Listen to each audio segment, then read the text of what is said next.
EDC back again with another knife video. This is the Civivi Elementum. This has been a darling of the internet, darling of YouTube. People have tripped head over heels to get them. They were out of stock everywhere for a long time. As soon as they come up, they'd sell out. Recently, they've had some huge orders come in stock, and that has allowed them to mostly not sell out. They've still been selling like hotcakes. And so I thought it's a good time. Let's go ahead and review this knife. Now, I'm not holding on to this knife. I had so I can't do a long-term review. This is more of my first impressions because I had a viewer who reached out to me and knew I had the knife and said that they really wanted this specific version. And,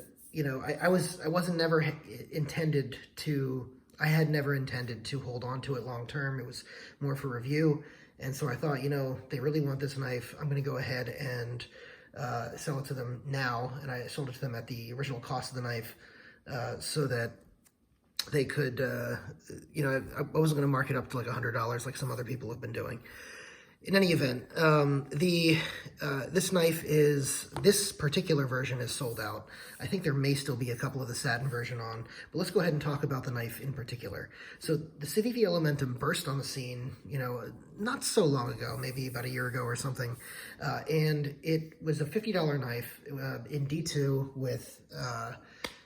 with gentlemanly features that sort of evolved what Civivi's line had been up until that point: the backlash, I think this is called the nausea, the praxis, things like that. It evolved it into a more gentlemanly style and a smaller EDC friendly style. And so what ended up happening was it represented sort of a shift in the Civivi philosophy while also representing an excellent value and a step up in steel and finishing.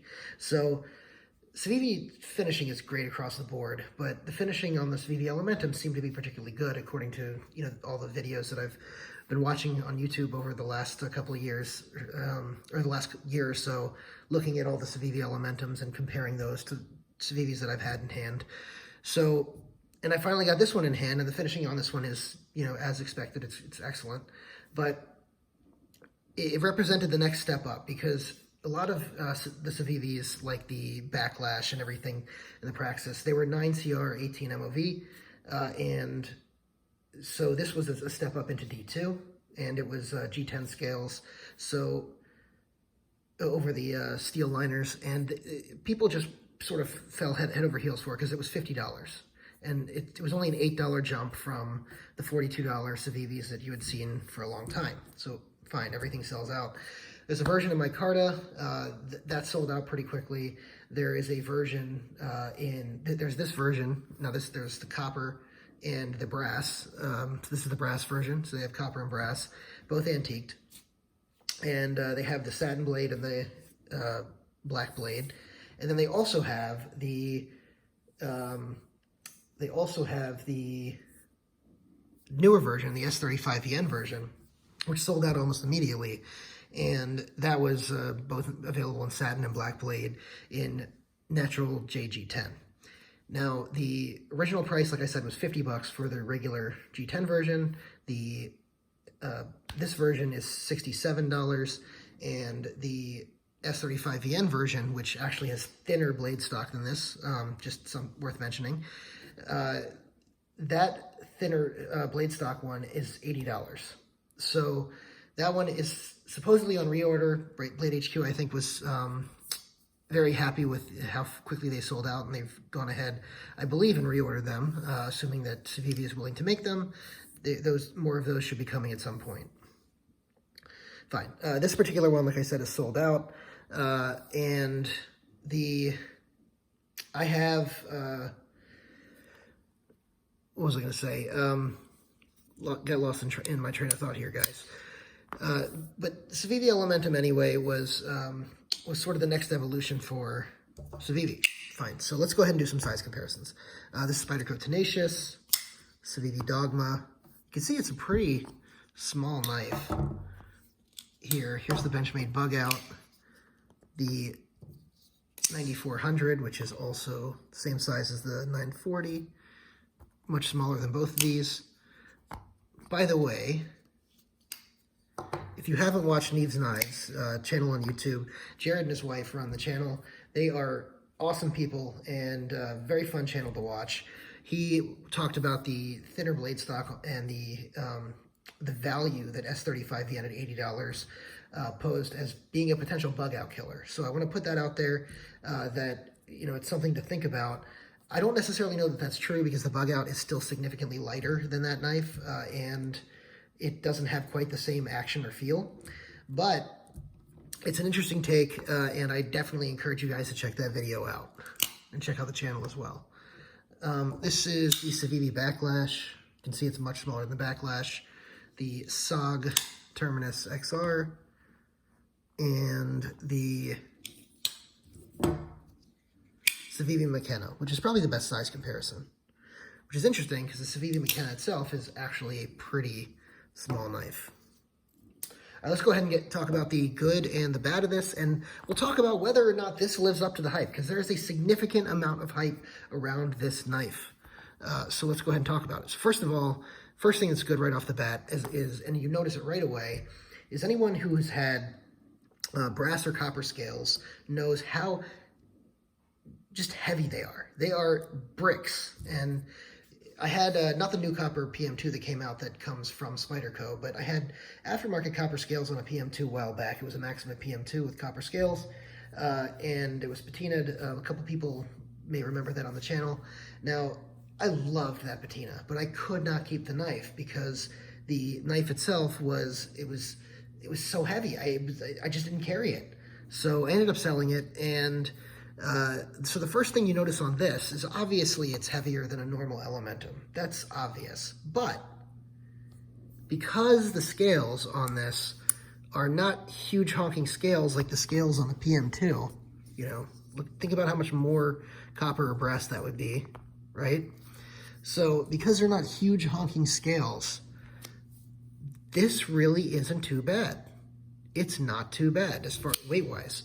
So this is one of the few knives that I would say I'm okay carrying brass or copper.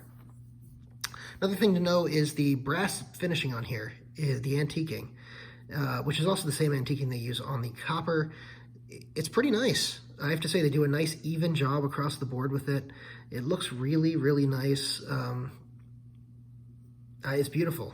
And I think it goes great with the black. I think the black blade on this looks way better than the satin. And I think the same is true for the copper version. Another thing that's right off the bat is obviously the Civivi action. Civivis have great action. Now this one is not drop shot, as you can see, but it is very smooth regardless. The reason it's not drop shot, in my opinion, is this blade is very light. And with that in mind, one of the other good things about this is how thin the stock is. So let's go ahead and take a look at the Benchmade Bugout stock. And you can see it's pretty much there. The Bugout is known for being a very thin stock knife, and it's pretty much the same size stock as a Bugout.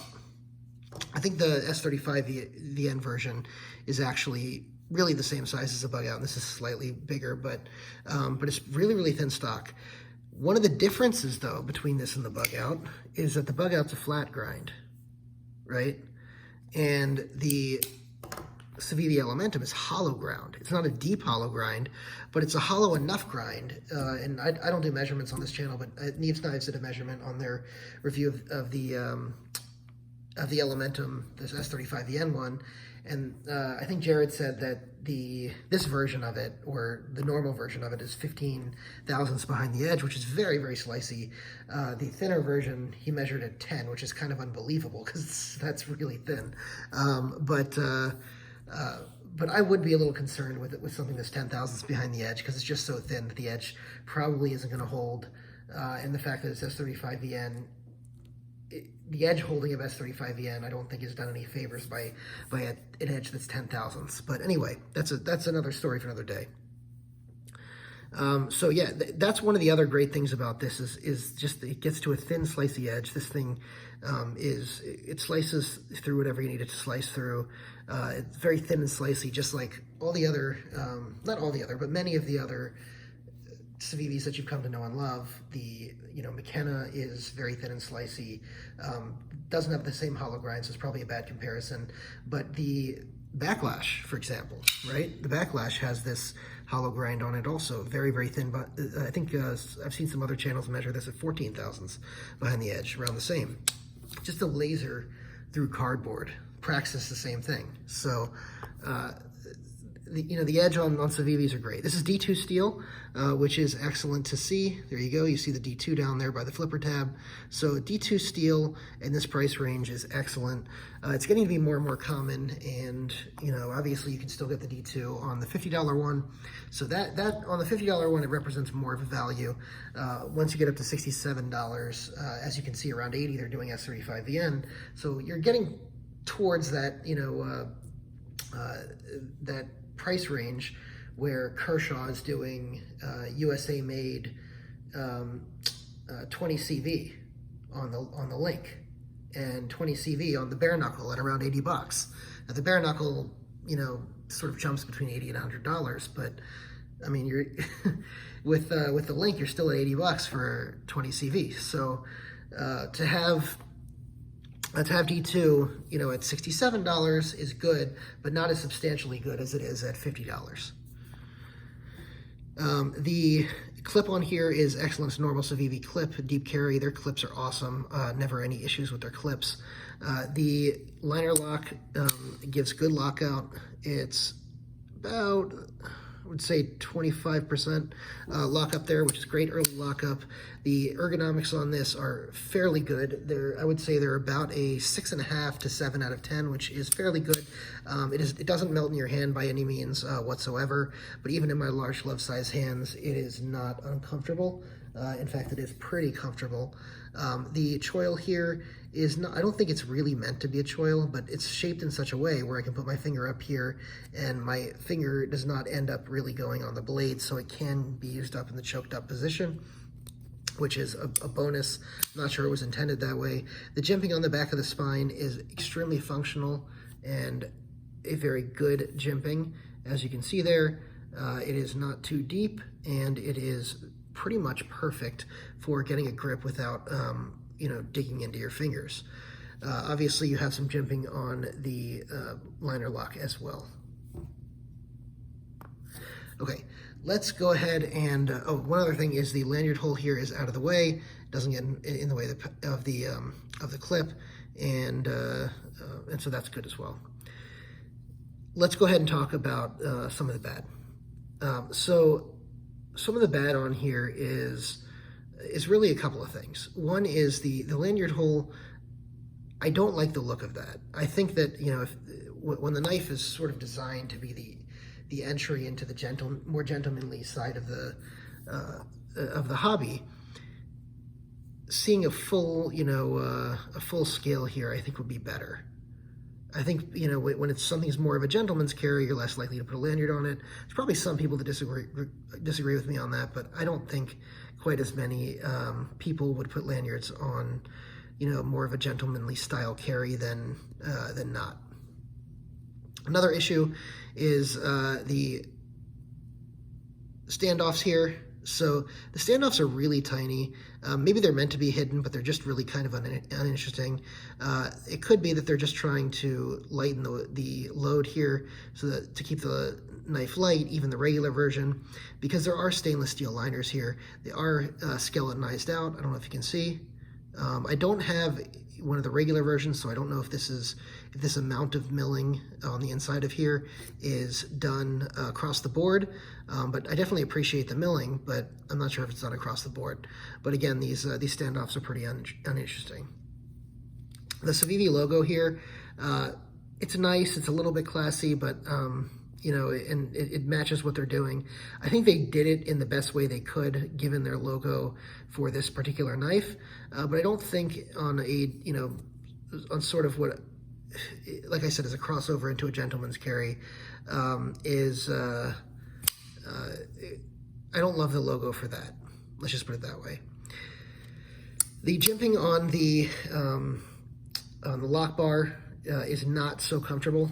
So the jimping up here is great, but the jimping here is not so comfortable. I don't love feeling it when I actuate the lock bar here, and I guess that's my biggest criticism.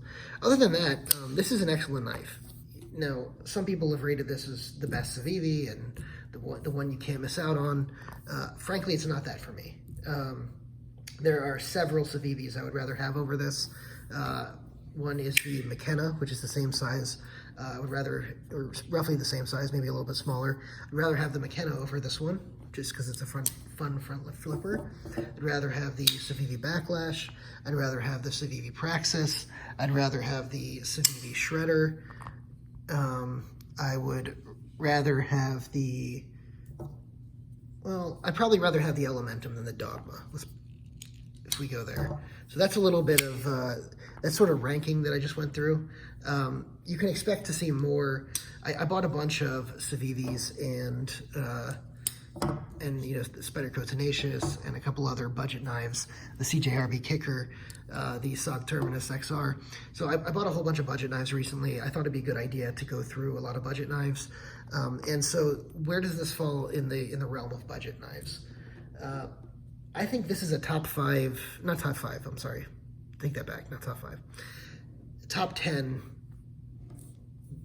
budget knife entry, but I think it'd be toward the back of the 10 as far as overall budget knives in the industry available today.